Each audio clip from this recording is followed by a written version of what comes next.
That's right. Greetings, fellow rice enthusiasts. Tiki here.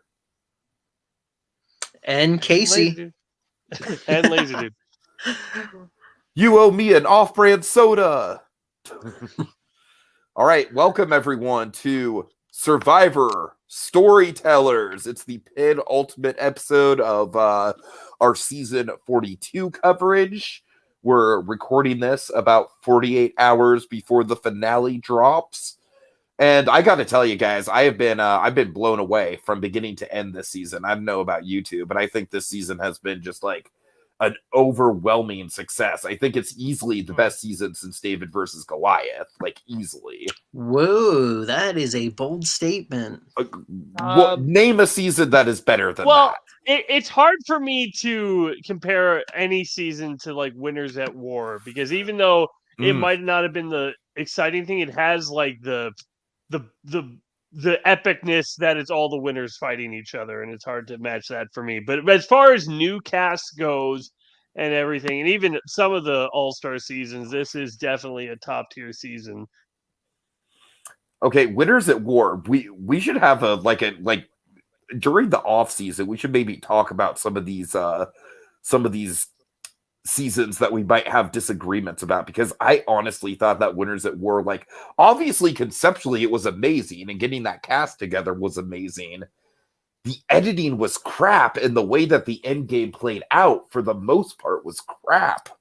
Well, here's the thing. I can be very forgiving of Survivor if I see a dominant game I enjoy. Totally. I enjoy Redemption Island more than most people because Boston Rob played a dominant game, and I love to see how he controlled and manipulated everybody. I'm not saying Redemption Island is a good season. Don't get me wrong.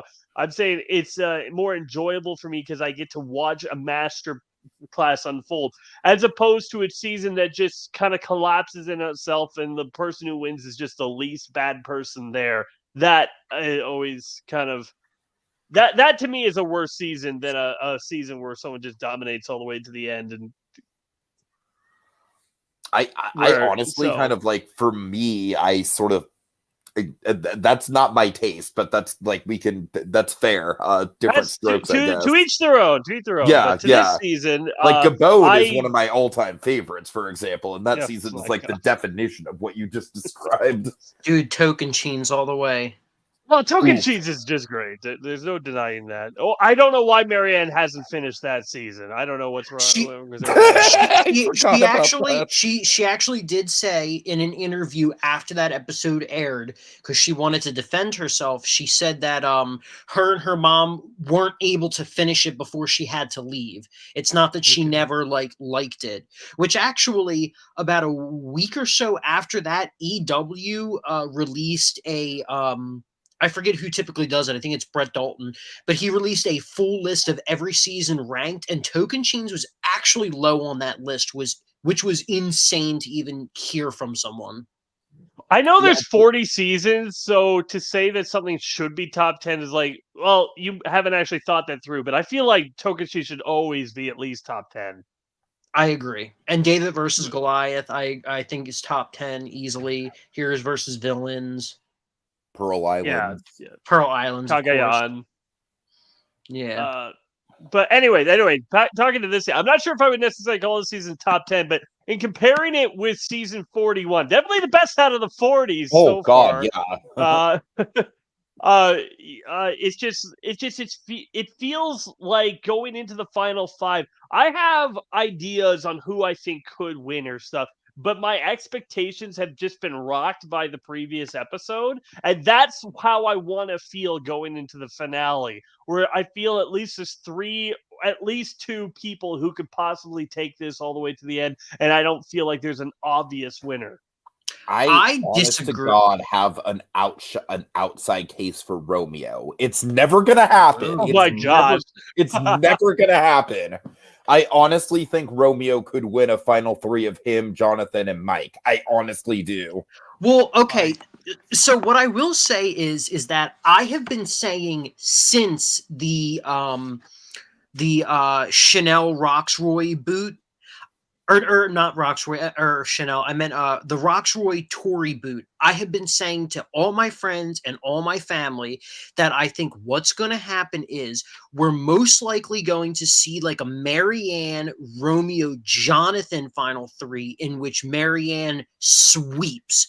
Romeo's a 0 vote finalist, and I think Jonathan maybe secures a vote or two, most notably from Mike. But also, to keep in mind, Drea did say during her exit, she did say that Mike was actually like, people loved him. He was doing well. So he must be doing really well socially. Yeah. But I mean, there's a good case for I say there's a really good case for Marianne, which is surprising because until last week's episode, I almost thought she was a sheer goat to the end.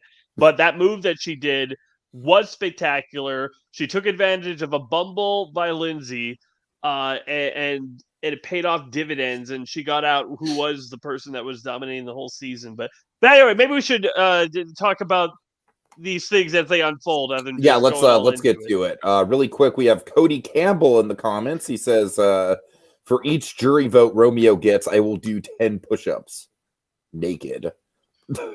Well, Cody, I thought you retired the whole naked thing, but I guess not. All right. All right. So let's talk through this. Let's go to Roxroy. And honest to God, I think one of the big strengths of this season is I really feel like top to bottom there has not been a dull casting choice in this lot. I truly think that all 18 people on this cast delivered in one way, shape, or form.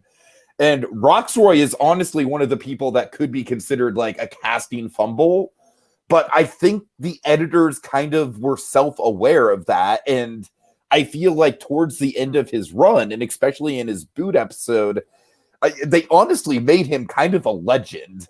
Here's the thing. Casey, it was unfortunate that you weren't able to come here for our last one, Skipton Club and everything. But I said to Tiki, is like, if Roxroy just shuts up, doesn't say a word, and builds his shelter, he'll be fine. The moment he tries to control the vote, he's out of there. Yeah, in literally the next episode. Yeah. And the next one he was out. With Roxroy, though, I feel like I was really starting to like him. I think the editors did a really good job with his arc. I do too. He came off very unlikable. You definitely understand a lot of his motivation in how he acts, given that he is a stay-at-home dad. He's very stern. He almost comes off very army, mentality. Like he came out of the army and then he became stay-at-home dad. He's just like very particular about things. And then, we got that really great edit of him at Exile Island that made him completely sympathetic. I 100% from the Exile edit up until his boot, my whole perspective turned around and I really liked him. And it was kind of a shame that he went, but it was really due to the whole like Man's Alliance. If they would have been a little bit more self-aware of that, I think Roxroy could have gone further. And, people did not really dislike him that much. It really just came down to Tori disliking him. At least the edit showed that, but in a postseason interview, which Tori has been amazing since her boot episode, both in the episode and after the season. And she even said her relationship with Roxroy was not as contentious as the edit made it seem. I can believe it. Roxroy, I very much enjoyed his edit, and I see his downfall, and I got to know him as a character. So I give it an A+ for his edit. I got the motivation of understanding where he came from, and I understand his downfall, and that's what you need to understand. Tiki, I do want to. I do slightly disagree with something he says. Like, you could almost consider him a casting dud.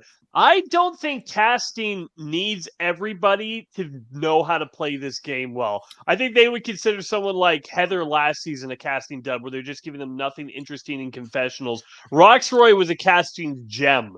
Like, good gameplay, terrible gameplay, that's what they want to see. One or the other. They don't want the middle of the road, wait for the game to come, sit and do nothing type of player. And honestly, I feel like during the pre-merge, he kind of was that to a certain extent. And I feel like like Casey said, I feel like once he went to Exile Island, I was totally on board with his character after that. He wasn't really doing a lot during the pre-merge except kind of being a curmudgeon. Well, the thing is if you really think about the casting duds, so to speak, so, it's not necessarily great game players, but somebody who's going to deliver content is what they need to be conscious of. I think there are two people this season that are the only classification for casting duds, and that's Mariah and Lydia. Mm-hmm. I can agree to that. Everyone else, there was something about them that you wanted to root for. You could maybe make the argument. I honestly think Mariah and Lydia both have like very compelling things about their individual stories that make them rootable. It's just that like the personalities just didn't really spark on camera. I feel like all of Lydia's great content was too like rated R for the survivors. I mean, when your Twitter name is Lydia Chlamydia, I mean, I know, right? Their jokes are not going to be PC for them. Well, Lydia's whole story was tied to High, and that was her story. She was High's number, and that's pretty much it. Mariah, her shining moment was, the unfortunate, her unfortunate backstory with her brother. That was her thing. I think you could make an argument for Jenny being a casting dud, but I actually like Jenny. I like Jenny a lot, actually. Unfortunately, Asian women I feel like are cursed in Survivor, and is so fucking unfortunate because I was so excited for Jenny this season. Yeah, I agree to all that. Anyways, I agree as well. But Roxroy, great character. I don't think I necessarily need to see him come back, but it was great to have him on our screen. Don't regret him being on the show at all. All right.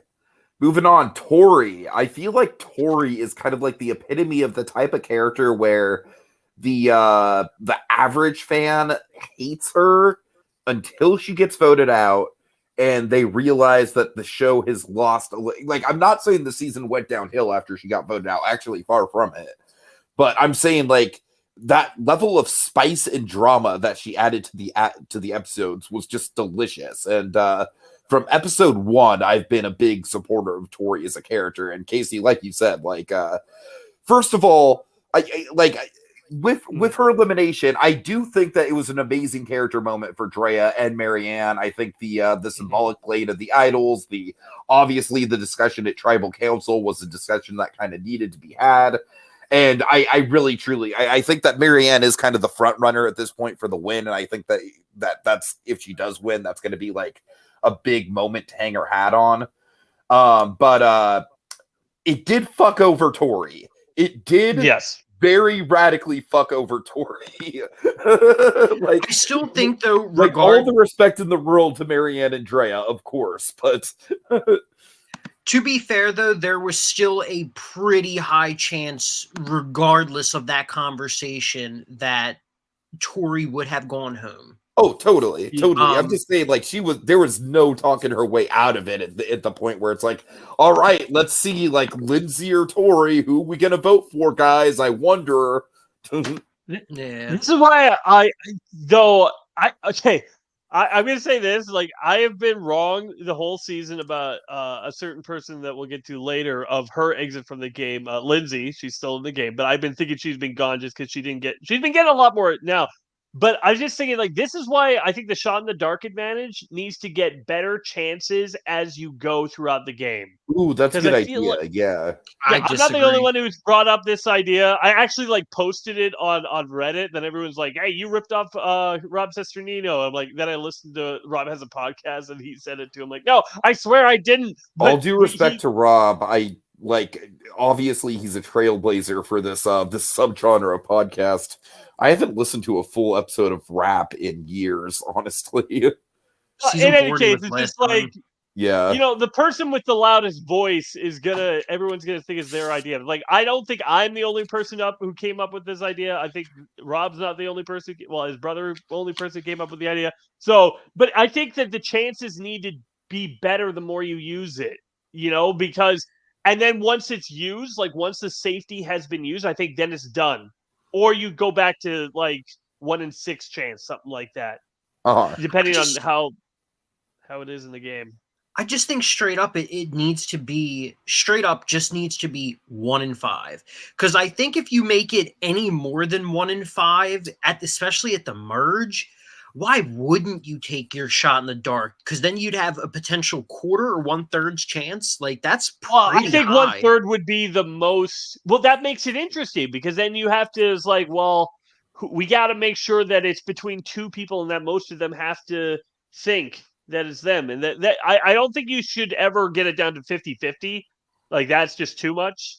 But a 1 in 3 chance, maybe. I don't know. But anyway, for Tori, she was great. She was so much fun on the show, on the season. A true I was villain shocked edit, that, which is getting a little bit rarer these days. you know, I can't call somebody who's on the outs like this like a villain. I mean, like if you were talking about who was making the devious moves that was getting everybody out this season, that was Omar. Omar, I would consider the villain of the season. He was lying. He was getting people to turn on their allies. He was Omar was the he hero of the season to me, but we'll get there. I that's have good things to say about Omar's like game. he was the best. He was the best character of the season, at least one of them. Yeah. But I'm saying like in terms of who was actually doing devious stuff. No, I hear you. I hear you. Tori I'm just was saying, the heel as far as of tone the season, goes, though, as far as where tone, she was just trying to do stuff, nothing ever worked, and everything always blew back up in her face. She's the Wile E. Coyote of this season. Is she a female Spencer? I would say that when you put it like that, honestly. I mean, personally, I don't see Tori as a villain, but I feel like Tori was potentially on a good trajectory to maybe be something in this season, and that was not what I was expecting her edit to turn into. But to be fair, it is a reality competition, and things take unexpected turns. But I think Tori's one of the few people that I would like to potentially see back, but I think she'd need to change her game to really be successful. Yeah, Tori's one of those people that on the first time you watch, you're not rooting for them. In fact, you kind of want them to go because they're a little annoying. But on the second time on the rewatch, you just enjoy them for all their crazy. Kind of like antics. an Eliza. Eliza, not to as much, but to a lesser extent, Abby Maria. Like the first time. Oh God! Oh, Abby Maria, I was hardcore for her. Like the first time, honestly, just because of how unique the first time I watched Philippines, I hated Abby Maria with a passion. But watching it again is just so much fun. Yeah, it's just such a pleasure to watch. As soon as I saw her on my screen, I was like, "That is a unique character. That's a great casting choice." Anyways. Oh. I would put her in that sort of camp, but anyway. All right, so let's get to Hi. Hi. I think this guy is he's a very solid kind of early merge mastermind boot. He kind of almost had obviously I'm not saying he had the same level of game, but like positioning wise, taking him out kind of reminds me of like sort of taking out Kim in Winners at War or something like he was definitely like one of the big heads of the snake that and honestly I still think after everything that's gone down since, I think Omar's lie to Mike about Hi is the single best move of the season in my opinion. Well, there's a lot of great moves. I would counter with this last one that we just saw, but Hi, I think his downfall is due to nothing more than his own ego. Mm-hmm. Absolutely. Absolutely. I heard Chantel say that the only reason Hi actually voted for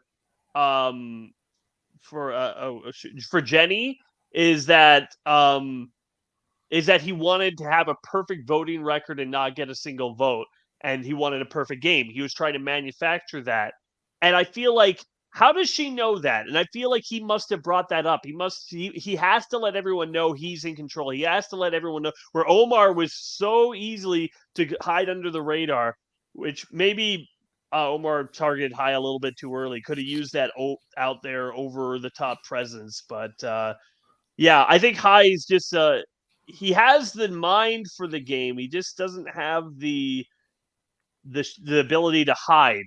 He wants to be out front. He wants everyone to know how great he is, and that's maintaining his threat level is like I feel like impossible for him. Yeah, for sure. There are so many people that are like that, though. They're good players, but they're definitely, in a lot of cases, their egos get in the way. They just can't maintain their threat level. They get too fucking carried away. Totally. And I think he also has a little bit of big move-itis. Like, why did you target Roxroy? Because you weren't part of the Guys Alliance? Okay, fine. You couldn't keep him thinking that you were for a couple of more votes? I mean, Romeo was actively against you. Yeah, Casey? I was just going to say, well, there's a couple things with that. I think, and to an extent, I agreed with High. It's like, ugh, God, like a male's alliance. And that's probably what he was like, but he was probably, more in disgust with it because of probably the way that he grew up around, certain people and the way that, toxic masculinity can be a thing. So maybe that just kind of, struck him on a personal level, or it's just like, oh, my fucking God. But also, I mean... I got it. For a lot of them, not being moldable is a huge part of it. But I mean, that's the thing. This game is a lot about timing, and were a number of them the right moves they needed to make when they did. I still think that High's boot was at a good spot. I do too. For Omar, because I think one of you guys just said maybe it wasn't, but I think I said maybe. I think it was a matter of managing staying under the radar, which is something up to that point he had done spectacularly with. But in terms of High, though, my final thoughts on him was I saw the trajectory of his game. I really liked it. I definitely could see them bringing High back for a future season. I'd be open to it. All right, let's get to. I honestly think I still think she's a game bot. I really do because she had a great exit. Talking about my winner pick like that. But literally her entire edit revolved around advantages. But I still think through the confessional, she was a fantastic character. Let's give it up for Drea. Honestly, fantastic television. Drea was my winner pick, and it's sad to see her go at this spot. I think Drea's problem was she was not flexible. Once a plan was in place, she would just go with it, even to the point where it's just she didn't decide to see if it was moving against her game in the long run or not. And it's unfortunate. It's just how it had to happen. I still don't know why she told Omar about that idol. I really feel like that's going to be you were hours away from tribal council, guaranteed 100% chance of being safe, and you gave even if she trusted Omar 100% and he didn't turn on her, don't give anybody the opportunity to turn on you. Yeah, totally. Yeah, with Drea, though, I feel like her thing is, and I think she got too comfortable with the idols, is essentially all the idols and advantages. And I think that definitely impeded her game. And I've spoken out about this a million times before. There's way too many idols and advantages floating around. No single person should have that many advantages and idols in addition to a number of other people at the same time having those. I think, honestly, that was a big issue of hers, is that she got comfortable with it. And I feel like in the middle there, especially in the early merge, she almost became a non-factor. She became very minimalized in the edit. I think the Roxroy vote really crippled her, because then she was always trying to find footing in the Taku alliance, and they never let her get it. It was just herself that she was working with, and she was never able to pick Romeo back up, or at least didn't try to. Yeah, I'm not saying she was a great player. I'm just saying, as far as the in Casey, you are right that she did kind of slide under the radar as the edit goes. I think her arc, though, is fascinating. I really do think that Casey kind of hit it right on the head, where it's I could see the trajectory of it, where it's she was getting really comfortable with all those advantages, and it's just kind of it's maybe if she didn't have all those advantages, she would have been able to form a little bit more hindsight, make stronger connections, not ride on the advantages so much, not feel so comfortable. Yeah. It was unfortunate, but you know what? She just got outplayed, and you got to respect her for for being respectful to everybody at the end. And you know what? I feel like when Hyde did his good game, you got me. I kind of felt like he was really pissed and was just hiding it under a smile.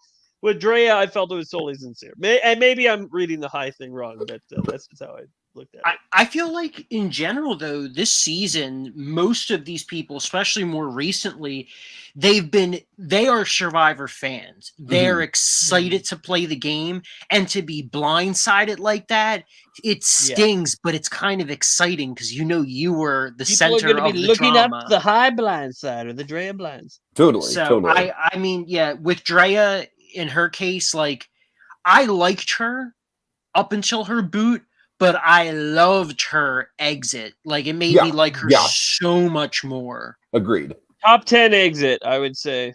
Dude, that was like top 3 for me. Like, I will remember beneath that the exit. Andrew Savage. At least you made the jury, and the and I hope you got all eaten by a bunch of crocodiles, you scumbags. I think it's like I think it's probably the most endearing Mike moment of the season. Yeah, well, this whole like, you two did you throw another vote on me? I threw another vote on you. It was so cute. I loved it. Yeah. Absolutely. And I just want to highlight, I legitimately think that Drea's boot episode is one of the best edited Survivor episodes of all time. I really do. I think everything about that episode was just top tier. Everything I want from Survivor from an editing point of view. You know what? I really love the flashback to Omar telling Mike, because the flashbacks haven't been as prevalent this season. They've been a couple of times, but not like season 41 where we almost expected it every single tribal council. Where when it happened this time, I was like, "Oh crap!" Totally. It was. Really I mean, I felt like it was pretty obvious that's what was happening. I love those moments, though. They used to happen so rarely in the first 40 seasons. I am so happy that that's becoming a staple, because it is definitely breathing some entertainment, some fun, some life into some of these episodes. If they edited it the regular way, the moment that Omar talks to Mike, we know what's happening. Yeah. You know what, though? In the early seasons, or even in the first 40 seasons, I could so see them discussing that. Or Omar saying something along the lines of, like, I got to go talk to Mike before trial. Like, I could, and then you would know. Yeah. I could see them doing that, but I love that they do that now. But to go off your comment before, I'm sure we're about to move on, like, Tiki, I think this season has honestly there's been a couple episodes that have honestly been top tier edited episodes. Yeah. But I absolutely adore the rice thing with Romeo, and then Mike's whole like, Romeo, wherefore art thou, Romeo? He's sitting on the same stump he was 19 days ago. That's where art thou. Oh God, like that whole sequence is like, all I could think about was funny 115. I know Lazerdude, I'm not sure if you know about that, Casey. No, I know I'm not familiar. Told you about it. It's basically a list that some Survivor fan made. Mario Lanza. I think I'm. He's the same guy that does the Survivor. He's the same guy that does the Survivor Historians podcast. Right. But yeah, I just love everything about that scene and how it's edited. And then Romeo's like, yeah, I'm gonna have some rice. I'm hungry. I will say this about Drea's exit. Screw the do or die twist. It could have ruined this episode. It totally could have. It was an amazing episode, and it could have ruined it. So, and it would have just been such a bummer. And honestly, I'm just glad. I hope they are done with the do or die twist. I'm glad nobody died on the do or die twist, because then we just don't need to add anybody else to a list of the most screwed over players of all time. We don't need to do that. I completely agree. I fucking hate the twist. It really could have, yes, screwed up that episode and really screwed up a number of people's games. I mean, for Christ's sakes, Danny, wait, Danny or Deshaun? Deshaun. Deshaun, yeah. Or Deshaun. Yeah, Deshaun. Like, Deshaun made it to finale night, and he could have been screwed by that. And Lindsay, I think Lindsay personally is playing like the best game right now. She could have been like, that would have been such a shame to be robbed of all of that. But you know what? I don't know if anyone else has seen this, but there are a lot of theories online that the do or die twist is completely rigged to make people think they are potentially gonna, get out off a bullshit thing. If it is, let me tell you this. If it is a super rigged thing, then Survivor is tarnishing their reputation for flipping nothing. Well, for flipping cheap thrills. Well, the crazy thing... so I would say... Yeah, stupid. Like, with all the... I don't think it is rigged to give people the, thought that someone's just going to get out when really, in actuality, they're safe. Because there are literally, in the United States, there literally are laws against rigging a reality competition. Like, you cannot do that. It's illegal to do that. And on a set like Survivor, I mean, yeah, you could potentially keep it hush-hush, but I don't know. I feel like that's a pretty ballsy thing to do to potentially get in trouble. Somebody sued Survivor, the second or third boot of the first season because she thought that Survivor pressured the girls into voting her off instead of Rudy. There are. If you could sue to that respect, it'd be just foolish to rig it. Like well, the thing is that, like, you could make a statement like that, but whether or not you can actually prove it's another thing. But even so, I'd say the early seasons, definitely within the first 10, you do have a handful of instances where you're not sure, where there's things that kind of come out where people are like, this was a little shady, that was a little shady, but times have changed. They have a massive reputation. But I truly believe that, like, of all the reality competitions, Survivor really is the best in regards to this. And I feel like, the only way that they really manipulate the game, so to speak, is just due to the fact that, they prod questions at Tribal. Yeah. And that's probably the extent of it. But you answer the questions. That's the thing. Survivor can say all the prodding questions you want, but you answer the questions, and it's your answers that will make somebody change their vote or not. Same thing with production confessionals. It's like they might ask questions, every now and again, but it's kind of like a weird loophole, but I feel like that's really the only way that things are manipulated. Same thing with, Big Brother too. It's all the shit that comes out in the confessionals. I'm not sure if anybody else noticed this, but in the High episode, there was an obviously they when they flash back and they told his backstory and whatnot.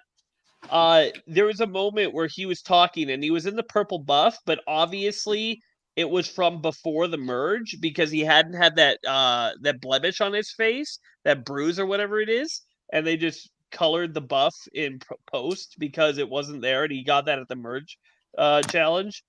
What, really? Yeah. Like I wouldn't have noticed if it wasn't like that. They do that stuff quite often, honestly. I mean, they do, just because like you're not gonna wait till day 26 to tell your story of like what inspires you and anything. You're doing that on day 2 or 3 when you're jazzed up beyond all, So, but I mean, that was just what they had to use to tell their story, and I get that. That's fair. That's fine. But any case, we don't need to talk any more about the editing stuff. Drea was great. Well, to be fair, that's what we're here to talk about. I guess that's true. I meant in like all that regard. Drea, she was great. Sure, if I need to see Drea again.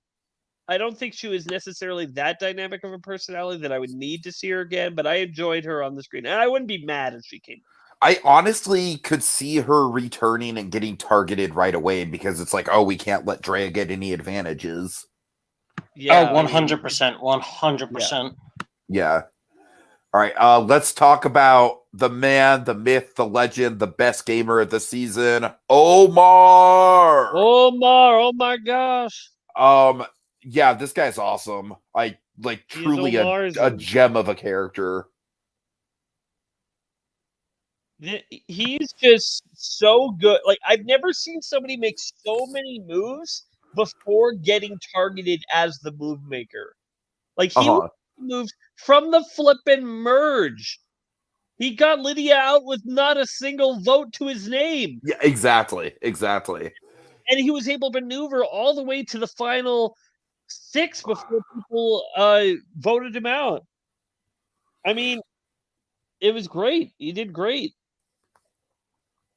Yeah, and also obviously the representation on his end, the fact that he's the first or one of the first Indian men on Survivor. I believe there's been others before him. Like the second Muslims after. Yeah, because I know there's Ibrahim is the one I can think of off the top of my head. Yeah. But I mean, there might have been like a early first boot or something that I don't remember. But yeah, Ibrahim's the only one I remember. But yeah, just the fact that I don't know, just he brought, and he's the first veterinarian who's played Survivor, which that in itself is kind of crazy. I mean, the vet thing, I don't really care about that. There's so many vets of the heroes tribe. No, different. But no, with the vet thing, I honestly think it is an interesting profession, though. I don't know. Maybe I come from a family who's pretty rooted with animals. My family used to run a pet store. But I don't know. I could really respect Omar the returns to the game. If Omar makes a return trip, which I think is pretty guaranteed, which animal should Omar have on his next shirt? A dolphin. I love the colorful ones. You know, I'll take anything that's colorful, just a peacock stares all of his opponents down. They're intimidated. They fall off their challenges. Omar wins the 6th immunity in a row. That's quite a I don't get it. But so yeah, I just think he had a great eye for confessionals, great representation, awesome gameplay. I mean, he really was the whole package. Yeah. And I think he just a hair bit overplayed, and that is why we saw him as one of the recent boots. And it's very unfortunate. It is super unfortunate because I know my family, especially my mom, she was pissed, man. She was pissed. My wife was. I hated to see it happen. I really did. I will say, though, it's funny. I said it. I think I said it on our very first podcast this season. The 3 people to look out for this season, I said it was Daniel, Tori, and Omar. And I think all 3 of them made their mark. Dude, but yeah, especially Omar. Sorry. Yeah, no, Omar is great. He played smart. He played stealth and smart at the same time. I think maybe he should have tried to keep some bigger targets around longer. And I think he thought, well, I have Jonathan as my big target, but Jonathan's his target status has been dropping ever since the split tribal vote, and it hasn't been on the rise. So I think he should have kept maybe, if not a high, maybe a Drea around just a little bit longer. And I think he took Mike to be just such a honest go-getter that he didn't even suspect that Mike would go after him. Yeah. Or Marianne. So, but still great player. He would be my number 1 pick for a return trip to Survivor out of everybody. Yeah, I mean, overall, I'm so sick of returning seasons just in general. It's so nice to get just fresh content, and we know we're going to get this kind of content for a little while. But with Omar, I don't think there is another player out there in this season that has such a vivid picture of their entire character, their entire gameplay, their entire arc. He has the best edit, and I think if all the information we've been given this season is pretty much accurately shown, he deserves the edit that he got. Yeah, he earned that edit for sure. All right, guys, so let's switch gears slightly. Let's get into finale predictions and whatnot. Baby. Top five, baby. Oh God, top 5. All right. Tony's worst moment. So we're gonna go in alphabetical order. I think we can do this a little bit more quickly, a little bit more rapid fire, since obviously we don't know the full ending of these people's stories yet. But Jonathan, I honestly think is a stellar example of a rise and fall character arc. Agreed. Agreed. Pre-merge, and I think it's not just because, like, oh, he's the challenge guy. He was a challenge beast. I legitimately think pre-merge, he did have the makings of, like, okay, this is an alpha male who has a head on his shoulders. Like, I think episode 2, like, we saw him kind of in the driver's seat with the alliances on the tribe. And then slowly but surely, as his body kind of whittled away, so did, like you said, Casey, his win equity and just his attitude. And I think the show just did a great job kind of showcasing, like, the slow downward spiral of that. Yeah, sorry, go ahead, Casey. I completely agree. I mean, for my little blurb real quick about Jonathan, like, Tiki, you and I have messaged, independently of these podcasts talking about them. And yeah, I think Jonathan clearly has the, the rise and fall edit. It's no more clear than him. And I'm very happy that they did actually address, and even the other Survivor contestants acknowledged, a man of his size, a man who needs a lot of calories, how, hangry, as they also said it. I like that they addressed that in the show, because the thing is that I think people are a little either people are too high on Jonathan, or people are a little too unfair to criticize Jonathan, because we did see that he was this really big physical, beast. He was self-aware that he wasn't the smartest guy in the room. He had mentioned that on a couple occasions in the beginning of the season. But in terms of his social game, everyone loved him. He was a pretty humble guy, especially in the early, the early episodes of Survivor. So I think he was a pretty good Survivor player. And honestly, if he ends up making it into the final 3, I believe he is our Xander, and they prepped us for a returning season. Interesting. Well, I feel like they've done I feel like this is Xander done right, because Xander, to the casual audiences, felt like he should have won. Like, they didn't show as many of his flaws as they could have. They didn't show his mistakes. They didn't show how nobody took him seriously as a player. Only us who were hardcore listening to the exit interviews and stuff like that really saw that part of the game. But Jonathan, everyone has been talking, like, Lindsay has been, like, so frustrated with him this whole time and stuff, and his moves. And it's like when Marianne is, like, having to take step by step with you, why? No, it's okay. 3 votes on Omar, 2 votes on Romeo. But it's safer to go Romeo. No, it's the same. It's the same. You know what? You don't have to do anything. I got an extra vote. Me and Romeo will do this. I mean, to kind of defend him, though, I mean, the safest vote was Romeo, even with her using her extra vote. But I mean, it could have been an extra vote for the next,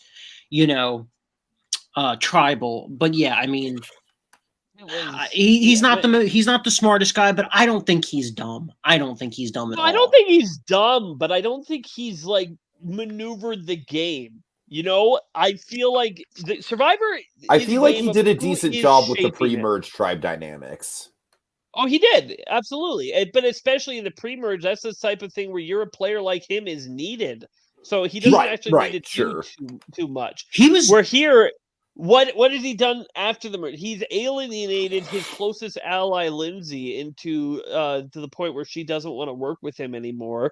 He's been following Mike around, so he's not really making his own moves. He's following somebody else. He just hasn't had that drive or the moves set he forced or put together that to really justify him winning, in my mind. Yeah, like I said, I mean, I said at the beginning of the podcast, and overall, I think if he makes it to the final 3, he'll be the Xander of this season. But I just think that with Jonathan, if he makes it to the end, he'll get like 1 or 2 votes, and I could see it being, Mike. But I think he did, probably. Rockshore I could see as well. Yeah, maybe Rockshore. It's kind of that like unfortunate, the like man's alliance sort of thing. But I think also, especially his relationship with Mike and Roxroy, that kind of thing was solidified at the beginning of the merge because Jonathan was still playing a good game at the beginning of the merge. I'm sorry, Casey. I'm sorry, what's that? I said I think his game peaked with that scene with his alliance with Mike. I honestly think that was like the peak of him as a likable character, like relating to the struggles of of him and like kind of like humanizing him. And then literally like from that moment on, it was like kind of like a slow descent, and it happened very gradually. Well, yeah, and with Jonathan's edit in general, like, yeah, I agree. That was pretty much the peak of his game. His downfall was the double boot episode. Yeah, that was he lost Rockroy and he messed up getting out Drea. Yeah, and then, he didn't exactly mess up getting out Drea. I mean, that was all due really to the fact that Rockroy did get out. That's true, actually. But he didn't handle that situation well. To be fair, though, I'd say everything before that episode, Jonathan was not the aggressive, alpha male sort of person. And you know what I think? No, I totally agree. Yeah. Yeah. And some people are like, oh, he's showing his true colors. He's this. He's an asshole. Look at him like mansplaining and all this other stuff. But I think the thing about it is that he had individual immunity. He now had the power to try and play a little bit more aggressively. And a lot of people do that once they get individual immunity. They start to play a little bit more aggressively because they know they're safe. And I think that's what it came down to. He had individual immunity. He wanted to make a move. And honestly, the move wasn't that bad of a move if you really think about it.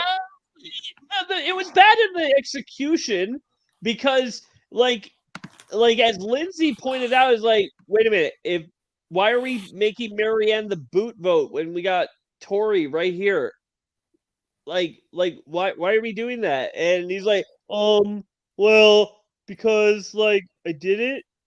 He had no justification for why he did. He's like, well, they're gonna talk. It's like, no, they're not gonna talk. Tori has been trying to get Drea out from day 2 in this game. And it's not like Drea is all that much love for Tori either. I mean, it would have been fine, but he was just so adamant. And I think you're right. He was safe, so he tried to put his will on it. But when you force your will on a dumb move, it really alienates people. And so that's why I say the Drea vote, like him trying to vote out Drea, was a mess up because it alienated him from Drea for one thing, but also that was the move that got Lindsay looking for other waters to park her boat. Yeah, it was the handling with her. Yeah, how he handled that. But anyways.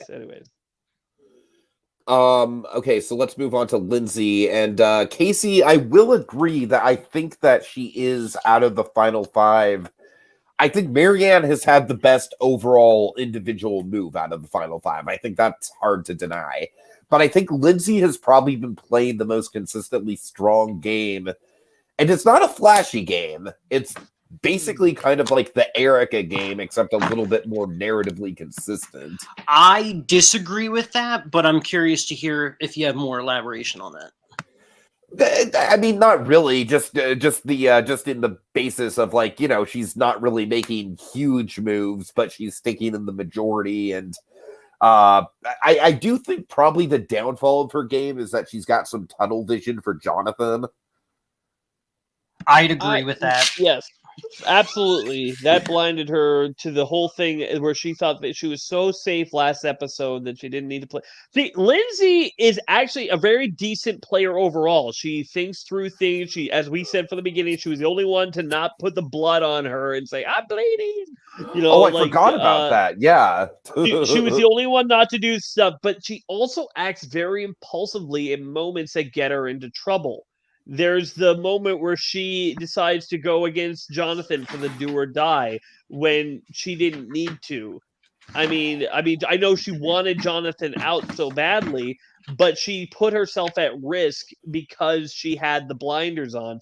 And then she didn't want to play the idol just because she thought that, it might get back into play. Even though if you thought about it, it's an amulet. It's not a regular idol. It probably won't go back into play at the final 5.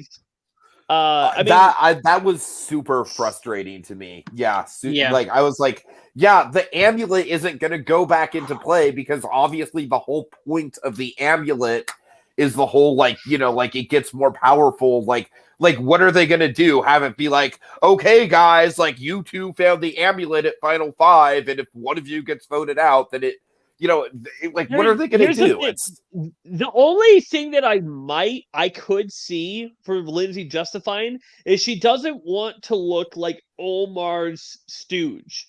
Like maybe she thinks that if she plays the idol for Omar, to the jury, that looks like Omar told you what to do and you saved him or you put it on him. Like that might make her look less like she has a mind of her own. I could see that. But still, if you need Omar safe, if he's part of your plans to be safe that episode and you have the power to give it to him, there is no excuse not to give it to him. And if you're worried about another idol being put into play, scour the island all night long looking for another idol. Do you guys think that there's a possibility that because it's an amulet idol, it couldn't be transferred? No, they would have expressed that. I feel the same way. Yeah.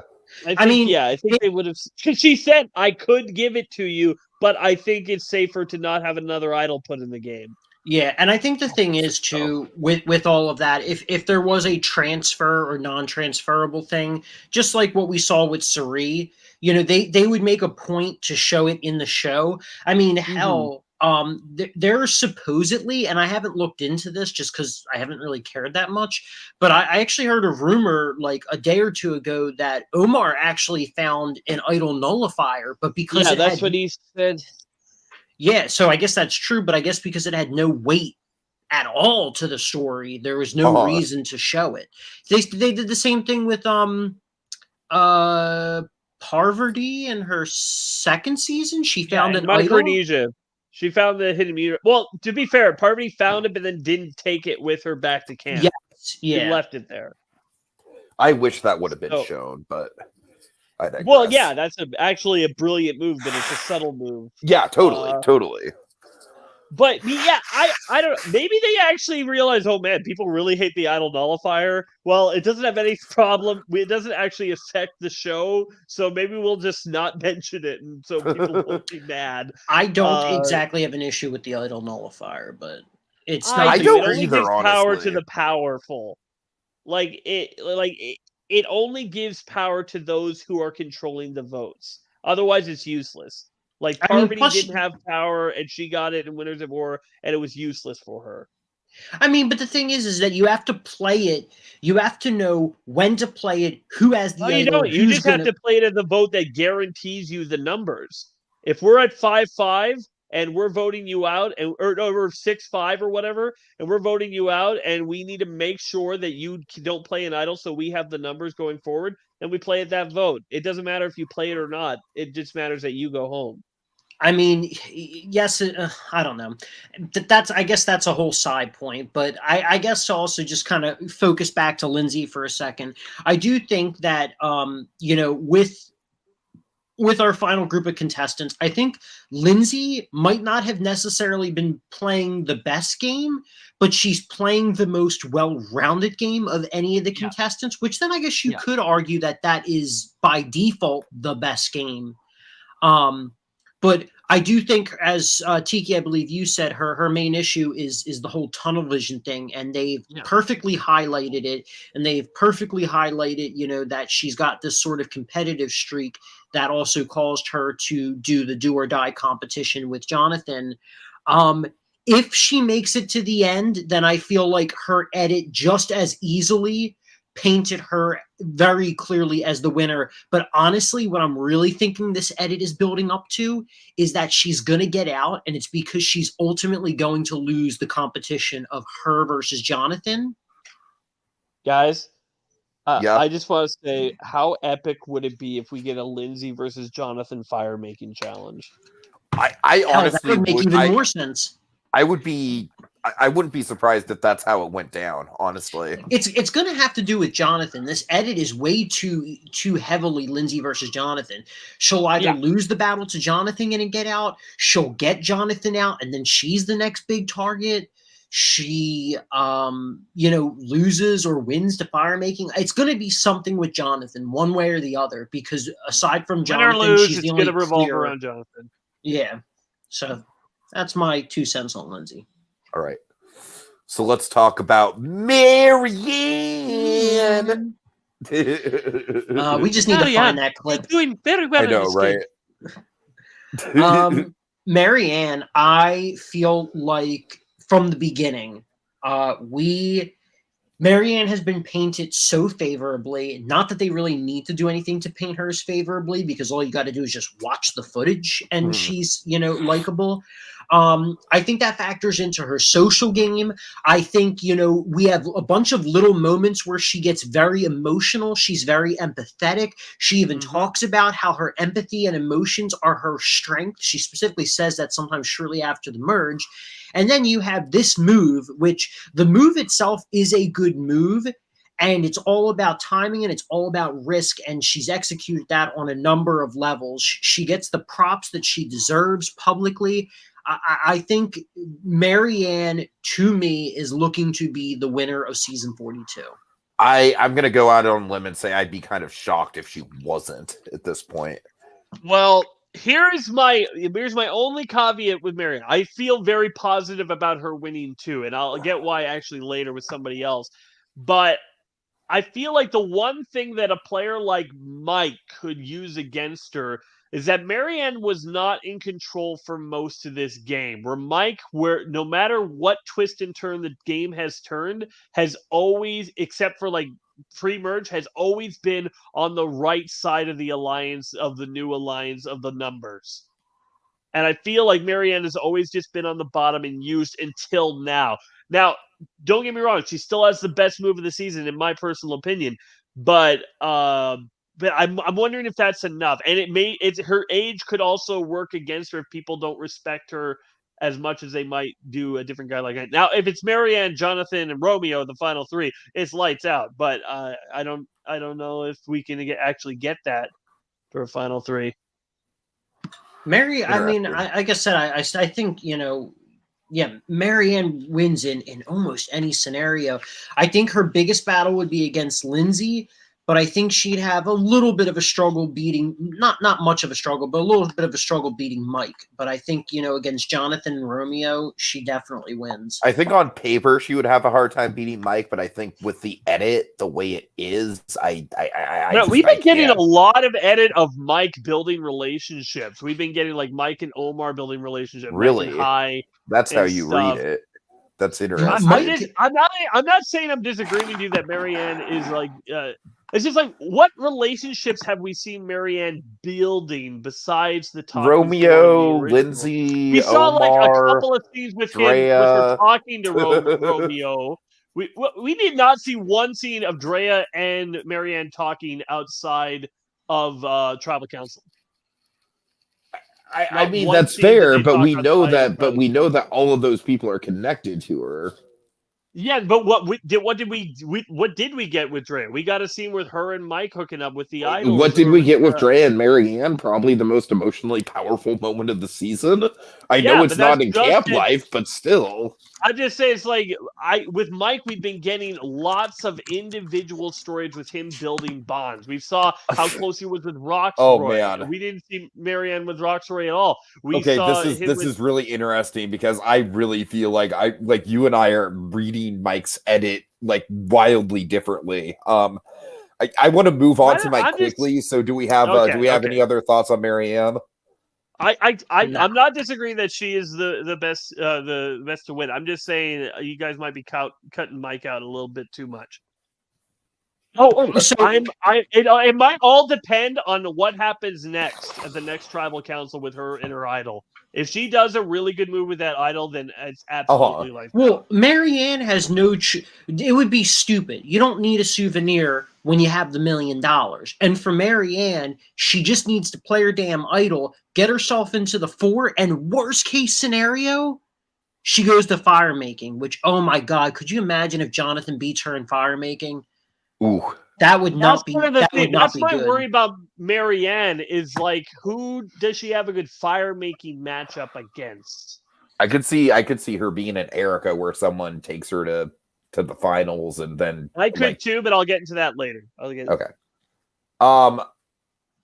So let's get into Mike. And I honestly I'm kind of shocked that you guys are thinking that I truly think he's getting a GOAT edit. I really do. I think the clear GOAT edit is Romeo, but in terms of Mike, I think Mike's edit, and it's kind of what you were going on. Let me rephrase that. I think Mike's getting a why Mike lost edit, if that makes sense.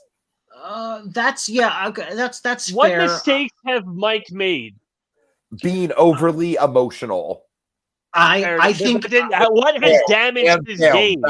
There. What has damaged his game? Mike's downfall is that he's gullible. And I think people like Omar would potentially call him out in terms of him getting straight up manipulated. But I think the thing is, and I think this should be widely accepted, not only amongst the contestants, but amongst the viewers, is that Mike's greatest strength in the game is his social game. He's actually been really good. He's made a number of bonds. I mean, hell, even right in the beginning of this season, he shocked me. I thought he was going to be some fucking 50-year-old firefighter douche. No, I agree. And I actually found that he is this sweet older guy who I really like. And when he does get a little bit upset about things, aka the high situation, I completely get it. And he was also being manipulated. I think that's going to be his downfall, is that he was gullible and he didn't truly, despite him thinking he knew, he didn't truly know all of the subtleties of the game. And I think Hai and Omar would potentially correct him, and that'll be a big downfall. Here's the thing. I believe that it would have been a big downfall if Mike went to the end with Omar. But Mike got out Omar. Can't forget that even though it's Marianne's move, Mike was the one who suggested going after Omar first. He put the thing out there. So I think he's just as much agency in that move to move against Omar as Marianne does. Like, I don't, and the way he drops things, like where he's like, yeah, Lindsay's got an amulet and she's going to play it tonight. He's like, wait, what? He's like, oh, you didn't know that? You didn't know that? Like, that is just such a nice way of, like, I don't know if it's intentional, like he was intentional dropping it that way, but I feel like Mike has a lot of friends on that jury. He has Roxroy. I feel like there's people that are not, this is like, Hai might be pissed at him, but Hai's going to be pissed at everybody. And Hai's going to be a guy, Hai is going to be a guy that's like, who's going to be playing the best strategic game? Now, maybe it's Marianne, but I feel like Mike has been in every single group in getting the votes going forward. I say Mike is the number 2 best chance to win this because he's been likable by everybody. Drea even said, if you get to the end, I think you'll win. She's not just blowing smoke up his butt. I feel like there's an actual possibility that could happen. Now, once again, I'm not saying it will. I'm just saying that you guys are counting them out too much. Okay, to be fair, I think that of the final 5 right now, the one person who, without a doubt, has no chance of winning is Romeo. The other four, I think you can make genuine, real cases for any of them to be deserving of the $1 million. But where would you guys put Mike in the chances of winning, and 1 being they're winning, 5 being I don't disagree with you about him being number 2. I just think Marianne is just I'm like 90% sure she's got it in the bag. So it's like, I just think that Mike has a better chance of winning fire making challenge. I think the thing is, and that's totally fair. In the ranking of in the ranking of who's 1 through 5 of the final 5, Romeo's a clear 5. Lindsay, I think, is 1.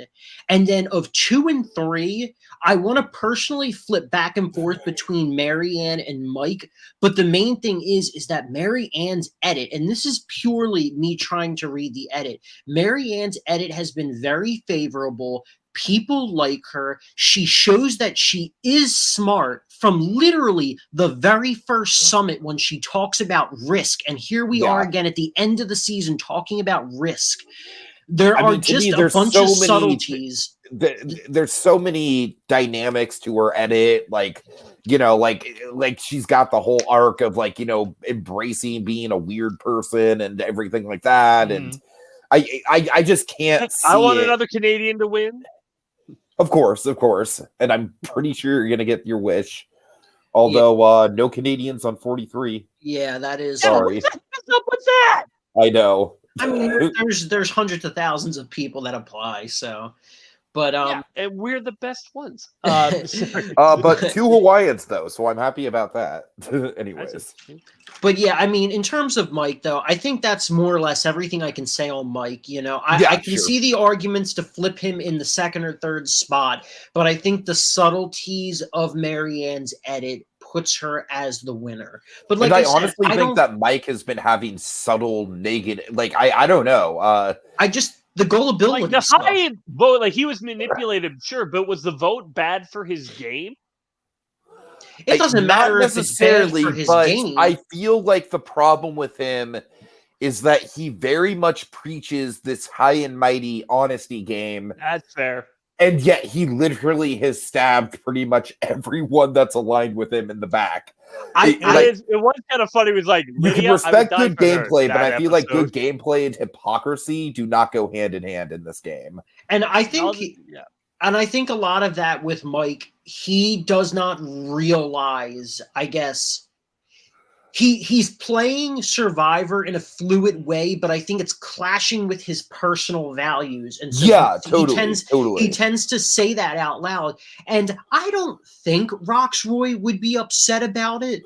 Oh, I think Roxroy would easily be a vote for him for sure. Oh yeah, 100%. But I think you know, him preaching loyalty, it could be. I could definitely see Mike fucking up the final tribal council, and we've seen tons of Marianne is a lot more eloquent at talking. Totally. Yeah, that's the thing. I think Marianne is going to crush any sort of jury. I can't, like, with her story and her passion for the game and the fact that she has made some legitimately great moves. I don't know, but anyways. Yeah, I just think that that's everything. I think really. Okay. I just don't know what more to say. So let's get into my winner pick. You guys have free reign to just talk me about this forever. Okay. Here's what I want to say. I want to say, because I've been harping on this quote from Romeo from the first podcast, or from the first one that we did about this.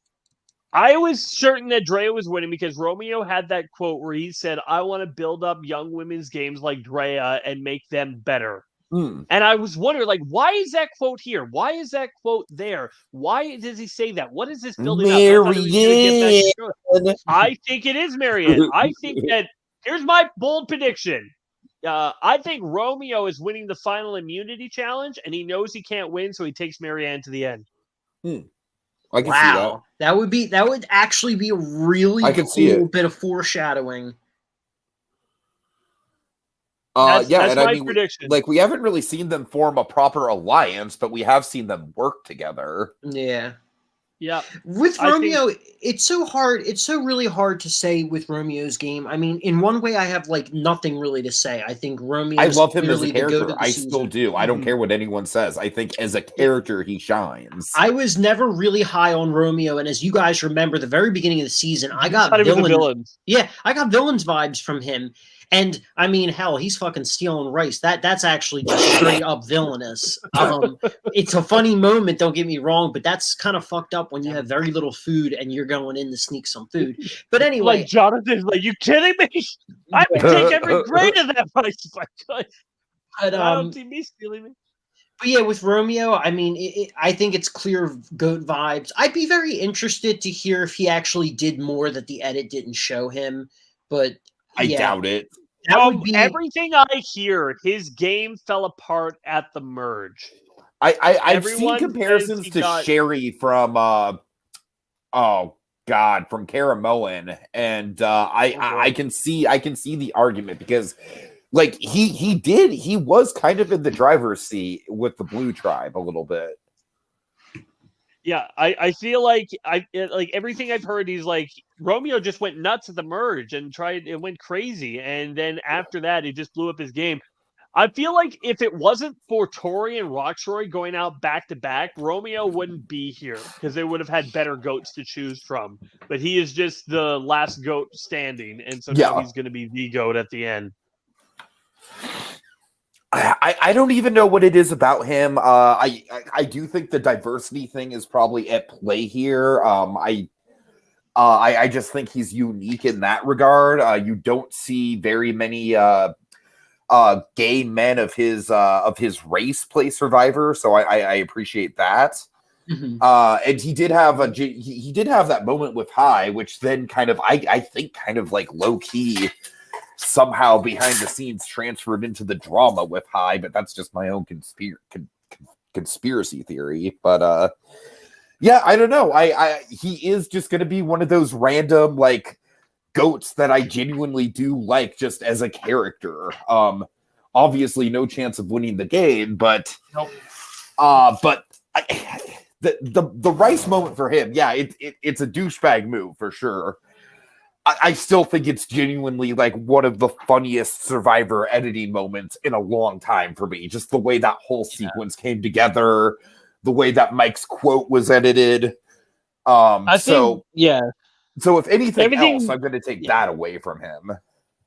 I think Romeo knows he's a goat, and I think that has probably hurt his feelings in the game. You know, like not to say that he's hurt his feelings are so hurt so he can't do it anymore. It's like when you know that you're not getting any votes and that you've dreamed so long to play this game and you thought you were going to be so good at it, and now it's like almost guarantee that you're going to the end and you're not going to get a single vote. That would drain anybody's will to keep playing. It's crushing. Now totally. all you're doing it for is the reason to just get the extra third place money or whatever. You know, that's. I mean, to be fair, that third place money isn't bad. I could kill for that third place money. I would keep going. Although I think for me, I would try to be a bigger like my life would legitimately change with that third place money. That's all I'm saying. You can't blame the guy for it, but yeah. I would actually respect the fact. I would respect if he had a confessional where he was self-aware about the fact that he was playing for the third place money. I would respect that. That would piss me off. I would hate his character. Really?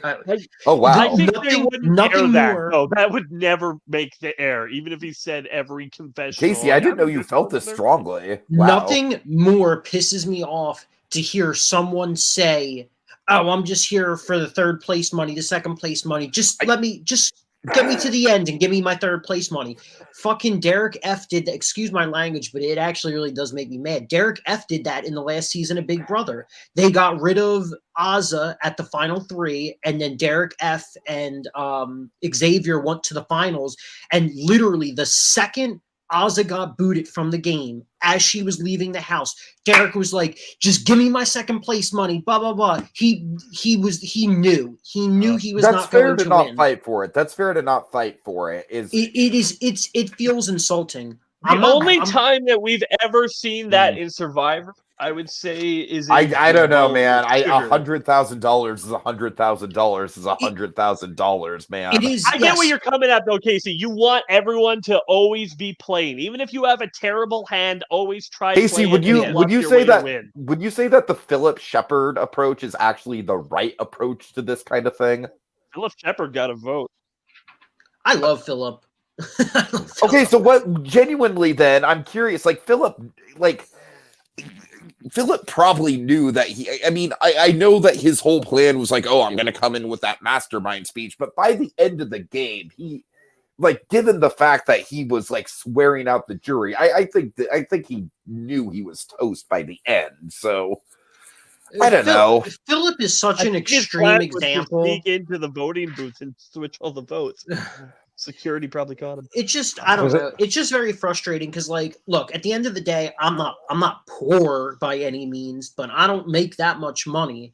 And regardless, I would kill to be on Survivor. I wish Survivor would consistently, and Big Brother and Amazing Race, just consistently cast people that are there to play. Whether they're there to play the game because they love the game, or they are going, it's $1 million or it's nothing for them. They're going all out. Those are the people I want to see. I don't want people coming into the game who are playing for second place. All right, Yeah, but fair. everyone is going to experience burnout, especially if he has been trying and get nothing. I mean, maybe frankly, this if you big guys move don't like against Omar will revital his game. To be burnout fair, was like one of the big issues with Winners at War for me, honestly, was the fact that like by the end of the season, like half that cast was like meh. But guys, I think this is a good place to end this. I really like this kind of spirited discussion of like, is it a legitimate thing to do to play for third place? I still think it is, because I don't know. Like I said, $100,000 is a hell of a lot of money for me. Like that would legitimately change my life still. So you gotta try. You bluff your way, do something. You gotta I'm just saying, whatever you do, just don't quit. You can expect that you're not gonna get votes. Sure. Just don't quit. It's like the people who is playing a meta game out of like third place is my victory, but I'm not gonna tell that to the people I'm playing with. Like, is that okay? As long as you don't like openly express it. To see it as a victory after the fact is fine. That's looking at the positive. It's being optimistic. It's all a matter of perspective. Totally. But to be in the game and to play for third, you've already in a defeated sense yourself. You've defeated yourself, and in a sense it's very insulting to, I guess, a lot of the other people. Maybe I'm being a little bit harsh about it. It just took me. Third place isn't as bad as being a quitter. Oh my god, yeah, that's definitely true. All right, so guys, well, I would put an asterisk. I think the case with like Purple Kelly and Nyanka, and the fact that they were like practically like just wore bikinis the whole time. I don't know. Like, I think there's a nuance to that situation too. But anyways, yay, ethics and Survivor, isn't it fun? All right, so guys, this has been a very spirited discussion. We need to cut it off though, because this has already kind of gone on for a little bit too long. Yeah, but yeah, we will be back. Probably, you guys cool for same time next week to talk over the finale? Yeah, works for me. That should be fine. I'm literally scheduling our podcast like on air. That should be fine. If something changes up, we'll message you. But I think okay, probably for sure. All right, and I can't believe I did it. I went a whole episode of this without doing a very bad Penner impression. So that's it for Survivor Storytellers, because we're storytellers. It's what we do. All right, have a good night, everyone. Oh, wait, one last thing. What? Oh. I just wanted to plug for myself. Yeah, go ahead, Casey. I'm sorry, go ahead. Prometheus Season 2, which is my online reality competition. It all airs on YouTube. We will be launching Season 2 in the upcoming weeks in about a week, the first promos coming out. So seriously, please go to youtube.com/Prometheus_web series. I'd really appreciate the extra, views and likes and subscribes. So please check it out. If you're a fan of Survivor, I genuinely think you would like it. And I can sign off. I said it before, I'll say it again. I genuinely think that Casey crafted a better narrative with Prometheus Season 1 than the Survivor 41 editors did. I genuinely think that. So maybe not Survivor 42, if I'm being totally honest, but to be fair, they had a lot of material to work with Survivor 42. But all right, guys, have a good night. See you later. Good night.